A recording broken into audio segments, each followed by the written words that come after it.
గోదావరి ఎంత పలికింది అనడానికి మీకు నేను ఒక ప్రబల సాక్ష్యం చెప్తాను. ఇప్పటికీ మీరు అంబసత్రం అని ఉంది భద్రాచలంలో, వెళ్ళాలి తప్పకుండా. భద్రాచలం వెళ్లి సీతారాముల్ని చూసి వచ్చేసానంటే సరిపోదు, అంబసత్రంకి వెళ్ళాలి. అంబసత్రంలో పమిడిఘంటం వెంకటరమణయ్య గారు అని చెప్పి మహానుభావుడు, పెళ్లి కూడా చేసుకోలేదు. ఆయన అంత గొప్ప అన్నదానం చేస్తుండేవారు. ఆయన అమ్మవారిని ఉపాసన చేసేవారు. అంబా అనేవారు. ఆయన నైవేద్యం పెట్టే ముందు అంతే, చుట్టూ కూర్చున్న వాళ్ళందరికీ గజ్జెల చప్పుడు వినపడేది, అమ్మవారు వచ్చేది. చప్పుడు ఒకటే వినపడేది, అమ్మవారు ఒక్కటి ఆయనకు కనపడేది. మీకు ఇప్పటికీ చెప్తారు, అక్కడికి వెళ్తే అంబసత్రవు దగ్గరికి ఆయన కొండ వెనక గిన్నెలో పాలు పోసి కొండ మీదకి ఇలా చూసి సీతమ్మా అని పిలిచేవారు. పెద్ద పాము అందరూ చూస్తుండగా జర జర జర జర జర జరలాడుతూ కొండ మించి దిగొచ్చి పాలు తాగి కొండెక్కిలిపోయేది. ఒకప్పుడు ఆ పమిడిఘంటం వారు అన్నదానం చేయడానికి వంటవాళ్లు దొరకలేదు. వంటవాళ్లు దొరకకపోతే ఆయన అమ్మవారికి చెప్పారు, అమ్మ వంటవాళ్లు దొరకలేదమ్మా, సీతారామ కళ్యాణం వస్తోంది ఎలాగమ్మా అన్నారు. అంటే అమ్మవారు అంది, బెంగ పెట్టుకోకోయ్, రామలక్ష్మణులు వచ్చి వంట చేస్తారులే అంది. ఆయన ఇలా చూశారు,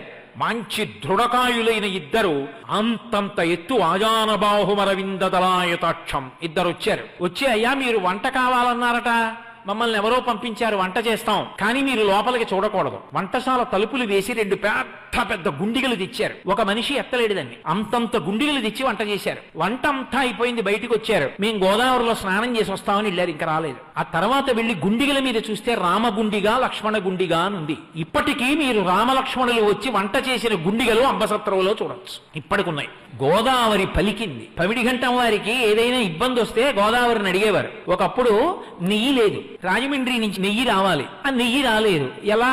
ఆయనకు అనుమానం వచ్చింది, నెయ్యి లేకుండా అభిగారం ఎలా చేస్తారు, భోజనం ఎలా చేస్తారు? అందుకని ఆయన తిన్నగా గోదావరి ఒడ్డుకి వెళ్ళారు. వెళ్లి 2 బిందెలతో గోదావరి నీళ్లు తీసుకున్నారు. అమ్మ 2 బిందెలు నెయ్యి అప్పిప్పించు, నెయ్యి వచ్చిన తర్వాత నీకు ఇచ్చేస్తానన్నారు. అలాగేనంది గోదావరమ్మ. ఆయన ఇంటికి తెచ్చారు. తెచ్చి గోదావరి నీళ్లు కదండి, గోదావరి నీళ్లు కదండి, నెయ్యి ఏమిటండి అన్నారు. వడ్డన మొదలెట్టండ్రా అన్నారు. అన్నీ వడ్డించి అభిగారం చేయడానికి ఆ బిందెలో ఇలా ఉద్ధరిని ముంచారు. నెయ్యి అయిపోయింది 2. ఆ తర్వాత రాజమండ్రి నుంచి నెయ్యి వచ్చింది. 2 నేతి బిందెలు పట్టుకెళ్ళి అమ్మ అప్పుచ్చుకున్నాను కదా పుచ్చుకోని ఇచ్చేశారు, గోదావరిలో కలిపేశారు. నేను అందుకే మీతో మనవి చేస్తున్నా, గోదావరి తల్లి పలుకుతుంది, ఎందరికో పలికింది ఆవిడ. ఆవిడ కడుపులో లక్ష్మీ నృసింహ స్వామిని పెట్టుకుంది, ఆవిడ కడుపులో ఇన్ని పెట్టుకుంది.